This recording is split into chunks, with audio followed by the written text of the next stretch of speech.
ನಮಸ್ಕಾರ ಸ್ನೇಹಿತರೆ, ನಿಮಗೆ ಗೊತ್ತಿದೆ ಅಲ್ವಾ, ಸ್ಟಾಕ್ ಮಾರ್ಕೆಟ್ನಲ್ಲಿ ಹೆಚ್ಚು ಜನ ಲಕ್ ಮೇಲೆ ಡಿಪೆಂಡ್ ಆಗ್ತಾರೆ. ಆದರೆ ಟ್ರೂ ಇನ್ವೆಸ್ಟರ್ಸ್ ನಂಬರ್ಸ್ ಮೇಲೆ ಟ್ರಸ್ಟ್ ಮಾಡ್ತಾರೆ. ಒಂದ್ಸಲ ನಾನು ಕೂಡ ಹೈಪ್ ಸ್ಟಾಕ್ಸ್ನಲ್ಲಿ ಹೋಗಿದ್ದೆ ಪ್ರಾಫಿಟ್ ಬರಬೇಕಂತ. ಆದರೆ ಒಂದು ಲೆಸನ್ ಆಯಿತು. ನಾನು ಮಾತ್ರ ನಿಮ್ಮ ಹಾಗೆ ಜನ ಎಲ್ಲರೂ ಅದನ್ನ ಒಂದು ಎಕ್ಸ್ಪೀರಿಯನ್ಸ್ ಮಾಡ್ತಾರೆ. ಆಗ ನನಗೆ ಅರ್ಥ ಆಯಿತು, if you want study growth you need a study companies. ಅದಕ್ಕೆ ನಾನು ಈ ಸ್ಕ್ರೀನರ್ ಕ್ರಿಯೇಟ್ ಮಾಡಿದ್ದೆ. ಇದೇ ನಿಮ್ಮ ಜರ್ನಿಗೆ ಟರ್ನಿಂಗ್ ಪಾಯಿಂಟ್ ಆಗ್ಬೋದು. ಸೊ ಫಸ್ಟ್ ನಾನು ನಿಮಗೆ ಆ ಸ್ಕ್ರೀನರ್ ಹೇಳ್ತೀನಿ ಸ್ನೇಹಿತರೆ. ಫಸ್ಟ್ ನೀವೇನು ಮಾಡಬೇಕಪ್ಪ ಅಂದರೆ screener.in ಅಂತ ಒಂದು ವೆಬ್ಸೈಟ್ ಇದೆಯಲ್ಲ, ಆ ವೆಬ್ಸೈಟಿಗೆ ವಿಸಿಟ್ ಮಾಡಿ. ಅದಾದಮೇಲೆ ಇಲ್ಲಿ ಮೇಲ್ಗಡೆ ನೋಡ್ಬೋದು ನೀವು ಸ್ಕ್ರೀನ್ಸ್ ಅಂತ ಇದೆ, ಅದ್ರ ಮೇಲೆ ಕ್ಲಿಕ್ ಮಾಡಿ. ಇಲ್ಲಿ ಕ್ರಿಯೇಟ್ ನ್ಯೂ ಸ್ಕ್ರೀನ್ ಅಂತ ಒಂದು ಬಟನ್ ಇದೆ, ಅದ್ರ ಮೇಲೆ ಕ್ಲಿಕ್ ಮಾಡಿ ಸ್ನೇಹಿತರೆ. ಸೊ ಈ ಬಾಕ್ಸಲ್ಲಿ ನೀವು ನಿಮ್ಮ ಕ್ವೈರಿನ ಟೈಪ್ ಮಾಡಬೇಕು. ಓಕೆ, ನಾನು ಆಲ್ರೆಡಿ ಕ್ರಿಯೇಟ್ ಮಾಡಿ ಸೇವ್ ಮಾಡಿದ್ದೀನಿ ಸ್ನೇಹಿತರೆ. ಇಲ್ಲಿ ನೋಡ್ಬೋದು ನೀವು ಇಂಟೆಲಿಜೆಂಟ್ ಇನ್ವೆಸ್ಟರ್ ಅಂತ ನಾನು ಸೇವ್ ಮಾಡಿದ್ದೀನಿ. ಯಾಕೆ ನಾನು ಇಂಟೆಲಿಜೆಂಟ್ ಇನ್ವೆಸ್ಟರ್ ಅಂತ ಸೇವ್ ಮಾಡಿದ್ದೆ, ನಾನು ಇಂಟೆಲಿಜೆಂಟ್ ಇನ್ವೆಸ್ಟರ್ ಅಂತ ಒಂದು ಬುಕ್ ಇದೆ ಸ್ನೇಹಿತರೆ, very famous book it is. ನಾ ಆ ಬುಕ್ ಫುಲ್ ರೀಡ್ ಮಾಡಿ ಇಂಪಾರ್ಟೆಂಟ್ ಥಿಂಗ್ಸ್ ಇರ್ತಾರ ಆ ಬುಕ್ಕಿಂತ, ಆ ಪಾಯಿಂಟ್ಸಿಂದ ಈ ಕ್ವೈರಿನ ಕ್ರಿಯೇಟ್ ಮಾಡಿದ್ದೀನಿ. ಸೊ ಈ ಬುಕ್ ಯಾರು ಪ್ರಿಫರ್ ಮಾಡ್ತಾ ಇದ್ದಾರಪ್ಪ ಅಂತ ನಿಮ್ಗೆ ಗೊತ್ತಿರ್ಬೋದು already. It's a Warren Buffett. He is a very famous investor in the stock market history. Okay, so ಅವ್ರ ಪಾತ್ರೆ ನಾವು ಹೋಗೋಣ ಅಂತ ಕೇಳ್ಕೊತೀನಿ. ಫಸ್ಟ್ ನಾನು ನಿಮಗೆ ಆ ಕ್ವೈರಿ ತೋರಿಸ್ತೀನಿ ಸ್ನೇಹಿತರೆ. ಇಲ್ಲಿ ನೋಡ್ಬೋದು ಕೆಳಗಡೆ ಬರೆದಿದ್ದೀನಿ. ನಾನು ಈಚ್ ಲೈನ್ ನಿಮಗೆ ಎಕ್ಸ್ಪ್ಲೇನ್ ಮಾಡ್ಕೊತ ಹೋಗ್ತಾಯಿನಿ. ಈ ಕ್ವೈರಿ ಏನು ಮಾಡುತ್ತೆ, ಈ ಕ್ವೈರಿ ಎದಕ್ಕೆ ಬರದೆ, ಇದೇ ಇದಕ್ಕೆ ಬರದೆ ಅಂತ. ಸೊ ಪೂರ್ತಿಯಾಗಿ ವಿಡಿಯೋ ನೋಡಿ. With example I will explain today.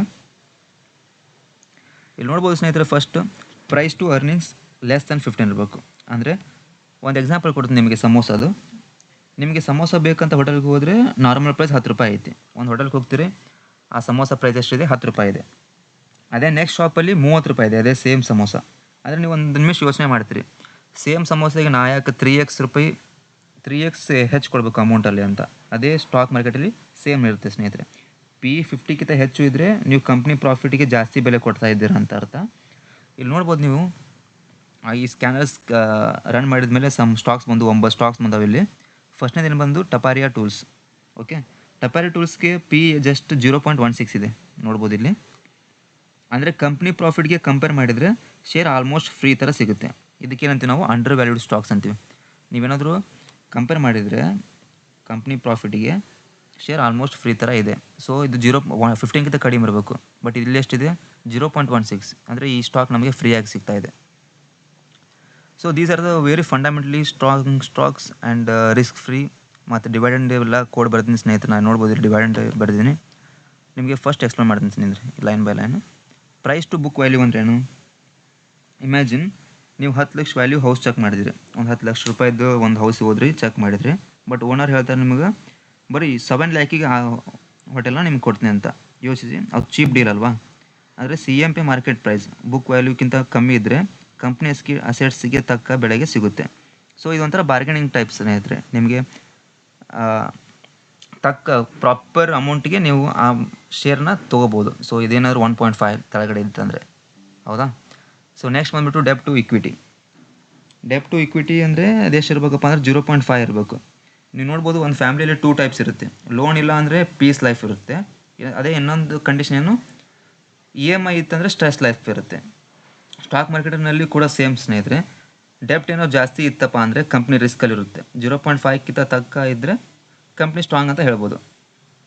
So ನೋಡ್ಬೋದು ನೀವು ಇಲ್ಲಿ ಕೋಚಿನ್ ಮಿನರಲ್ಸ್, ಅದ್ರ ಡೆಪ್ಟ್ ಎಷ್ಟಿದೆಯಪ್ಪ ಅಂದರೆ 0.07 ಇದೆ. ಅಂದರೆ ಅವರು ಡೆಪ್ಟೇ ತೊಗೊಂಡಿಲ್ಲ, ಸಾಲನೇ ಮಾಡಿಲ್ಲ ಕಂಪ್ನಿ. ಸೊ ಏನಪ್ಪ ಅಂದರೆ ಇದ್ರ ಮೀನಿಂಗು, ಸೊ ಇದು ರಿಸ್ಕ್ ಇಲ್ಲ ಅಷ್ಟು ಆಲ್ಮೋಸ್ಟ್. ಇವಾಗ ಏನಾದರೂ ಸಾಲ ಇಲ್ಲಪ್ಪ ಅಂದರೆ ಅಷ್ಟು ಕಂಪ್ನಿ ಬಂದ್ಬಿಟ್ಟು ಸ್ವಲ್ಪ ಸ್ಟ್ರಾಂಗ್ ಇದೆ ಅಂತ ಹೇಳ್ಬೋದು. ಸೊ ಇನ್ನೊಂದು ಇಂಪಾರ್ಟೆಂಟ್ ಥಿಂಗ್ ಏನಪ್ಪ ಅಂದರೆ ಡಿವೈಡೆಂಡ್ ಈಲ್ಡ್. ಡಿವೈಡೆಂಡ್ ಈಲ್ಡ್ ಏನಾದರೂ ಗ್ರೇಟರ್ ದ್ಯಾನ್ 2% ಇತ್ತಂದರೆ, ನಿಮಗೊಂದು ಎಕ್ಸಾಂಪಲ್ ನೋಡು. ಒಂದು ಗುಡ್ ಫ್ರೆಂಡ್ ಪ್ರಾಫಿಟ್ ಮಾಡಿದರೆ ನಿಮಗೆ ಟ್ರೀಟ್ ಕೊಡ್ತಾನೆ ಸ್ನೇಹಿತರೆ. ಅದೇ ಇನ್ನೊಬ್ಬ ಫ್ರೆಂಡ್ ಕೆಟ್ಟವನು ನಿಮಗೆ ಪ್ರಾಫಿಟ್ ಅಂದರೆ ಟ್ರೀಟ್ ಕೊಡಲ್ಲ. ಅದೇ ಥರ ಡಿವೈಡೆಂಡ್ ಈಲ್ಡ್ ಹೈ ಅಂದರೆ ಕಂಪ್ನಿ ಶೇರ್ ಹೋಲ್ಡರ್ಸ್ ಜೊತೆ ಪ್ರಾಫಿಟ್ ಶೇರ್ ಮಾಡ್ತಾರೆ. ಅಂದರೆ ಅದೇನಾದರೂ ಕಂಪ್ನಿ ಶೇರ್ ಹೋಲ್ಡರ್ಸ್ ಇರ್ತಾರಲ್ಲ, ಅದೆಷ್ಟು ಪ್ರಾಫಿಟ್ ಆಗುತ್ತೆ ಅದನ್ನ ಶೇರ್ ಹೋಲ್ಡರ್ಸ್ ಜೊತೆ ಪ್ರಾಫಿಟ್ ಮಾಡ್ತಾರೆ. ಸೊ ಇಲ್ಲಿ ನೋಡ್ಬೋದು ನೀವು, ಥರ್ಡ್ ಯಾವುದಿದೆ, ರುಚಿಯರ್ ಪೇಪರ್ಸ್ ಅಂತಿದೆ. ಅವರೆಷ್ಟು ಪೇ ಮಾಡ್ತಾ ಇದ್ದಾರೆ, 3.73% ಡಿವಿಡೆಂಡ್ ಕೊಡ್ತಾ ಇದ್ದಾರೆ. ಅಂದರೆ per year they are giving 3.73% dividend.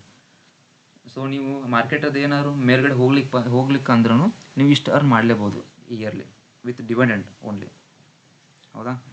And next ಬಂದುಬಿಟ್ಟು ಪ್ರಾಫಿಟ್ ಗ್ರೋತ್ 10 ಇಯರ್ಸ್ ಇರಬೇಕು. ಆ್ಯಂಡ್ ಸೇಲ್ಸ್ ಗ್ರೋತ್ 10 ಇಯರ್ಸ್ ಇರ್ಬೇಕು ಸ್ನೇಹಿತರೆ, ಮೋರ್ ದೆನ್ 2 ಇರಬೇಕು ಆಫ್ 10 ಇಯರ್ಸ್. ಅಂದರೆ ಒಂದು ಎಕ್ಸಾಂಪಲ್ ಏನಪ್ಪ ಅಂದರೆ, ಒಂದು ಸಲ ಪ್ರಾಫಿಟ್ಟಿಗೆ ಮಾಡೋದು ಈಸಿ, ಆದರೆ 10 ವರ್ಷ ಕಂಟಿನ್ಯೂ ಮಾಡೋದು ಕಷ್ಟ ಸ್ನೇಹಿತರೆ. ಇಲ್ಲಿ ಪ್ರಾಫಿಟ್ ಗ್ರೋತ್ ಇದೆಯಲ್ಲ, 1 ವರ್ಷ ಮಾಡೋದು ಈಸಿ, ಬಟ್ ಕಂಟಿನ್ಯೂಸ್ ಆಗಿ 10 ವರ್ಷ ಕಂಟಿನ್ಯೂ ಮಾಡೋದು ತುಂಬ ಕಷ್ಟ. ಇಲ್ಲಿ ನೋಡ್ಬೋದು GE ಶಿಪ್ಪಿಂಗ್ ಅಂತಿದೆಯಲ್ಲ, ಈ ಕಂಪ್ನಿ ಬಂದುಬಿಟ್ಟು ಡಿಕೆಡ್ನಲ್ಲಿ ಸ್ಟೇಬಲ್ ಪ್ರಾಫಿಟ್ ಗ್ರೋತ್ ಇದೆ. ಇವಂತೂ 1 ಕ್ವಾರ್ಟರ್ ಡೌನ್ ಅವರ ಬಿಸ್ನೆಸ್ ಓಷಿಯನ್ ಶಿಪ್ಪಿಂಗ್ ವೇವ್ಸ್ ಬರುತ್ತೆ, ಆದರೆ ಶಿಫ್ಟ್ ಫ್ಲೋಟ್ ಆಗುತ್ತೆ. ಲಾಂಗ್ ಟರ್ಮ್ಸ್ ಇನ್ವೆಸ್ಟರ್ಸ್ಗೆ ಇದು ಸ್ಟಡಿ ಕಂಪೌಂಡರ್, ಯಾವುದು GE ಶಿಪ್ಪಿಂಗ್. ನೆಕ್ಸ್ಟ್ ಬಂದುಬಿಟ್ಟು ಸೇಲ್ಸ್ ಗ್ರೋತ್ 10 ಇಯರ್ಸ್ ಅಂತ ಸ್ನೇಹಿತರೆ. ಇದು ಬಂದುಬಿಟ್ಟು ಎಷ್ಟು ಇರಬೇಕಪ್ಪ ಅಂದರೆ 2ಕ್ಕಿಂತ ಜಾಸ್ತಿ ಇರಬೇಕು. ನಿಮ್ಮ ಫೇವ್ರೇಟ್ ಹೋಟೆಲ್ಗೆ ನೀವು ಒಮ್ಮೆ ಹೋಗ್ತೀರಾ, ಅಲ್ಲಿ ಫಸ್ಟ್ ಫುಲ್ ಕ್ರೌಡ್ ಇರುತ್ತೆ. ಅದೇ ನೀವು ಏನಾದರೂ 10 ವರ್ಷ ಬಿಟ್ಟು ಅದೇ ಸೇಮ್ ಹೋಟೆಲ್ಗೆ ಹೋದರೆ ಸೇಮ್ ಕ್ರೌಡ್ ಇತ್ತಂದರೆ ಅದು ಸಕ್ಸಸ್ ಸ್ಟೋರಿ. ಕಂಪ್ನಿಗೆ ಕೂಡ ಸೇಲ್ಸ್ ಗ್ರೋತ್ ಆಗ್ತಾ ಇದ್ದರೆ ಬಿಸ್ನೆಸ್ ಅಲೈವ್ ಇರುತ್ತೆ ಅಂತ ಅರ್ಥ. ಸೊ ಇನ್ನೊಂದು ಏನಪ್ಪ ಅಂದರೆ current ratio is greater than 1.5. Emergency ಟೈಮ್ಗೆ ಕ್ಯಾಶ್ ಇದೆಯಾ ಅಂದರೆ ನೀವು ನೋಡ್ಬೋದು. ಒಂದು ಪ್ರಾಪರ್ ಎಕ್ಸಾಂಪಲ್ ಅಂದರೆ 2020 ಕೋವಿಡ್ ಟೈಮಲ್ಲಿ ಕ್ಯಾಶ್ ಇಲ್ಲ ಅಂದರೆ ಬಿಸ್ನೆಸ್ ಕ್ಲೋಸ್ ಆಗುತ್ತೆ. ಅದೇ ಥರ ಕಂಪ್ನಿಗೆ ಶಾರ್ಟ್ ಟರ್ಮ್ ಅಬ್ಲಿಗೇಷನ್ಸ್ ಪೇ ಮಾಡೋಕ್ಕೆ ಕ್ಯಾಶ್ ಬೇಕು. ಅದಕ್ಕೆ ಅದು ಎಷ್ಟು ಇರಬೇಕಪ್ಪ ಅಂದರೆ ರೇಷೋ 1.5 ಇರಬೇಕು ಸೇಫ್ಟಿಗೆ, ಅಂದರೆ ಕಂಪ್ನಿಯಲ್ಲಿ ಅಮೌಂಟ್ ಇರಬೇಕು ಅಂತ ಅರ್ಥ. ರಿಟರ್ನ್ ಆನ್ ಇಕ್ವಿಟಿ 10% ಇರಬೇಕು ಸ್ನೇಹಿತರೆ. ನಿಮ್ಮ ಫ್ರೆಂಡ್ 1 ಲಕ್ಷ ಇನ್ವೆಸ್ಟ್ ಮಾಡಿದರೆ 20,000 ಪ್ರಾಫಿಟ್ ಮಾಡ್ತಾನೆ, ನೀವು 10,000. ಯಾರು ಬೆಟರ್? ನೀವೇ ಒಂದು ಸ್ವಲ್ಪ ಯೋಚನೆ ಮಾಡಿ. ಅವನು ಬೆಟರ್ ಅವಲ್ವಾ, ROE ಹೆಚ್ಚಿದೆ.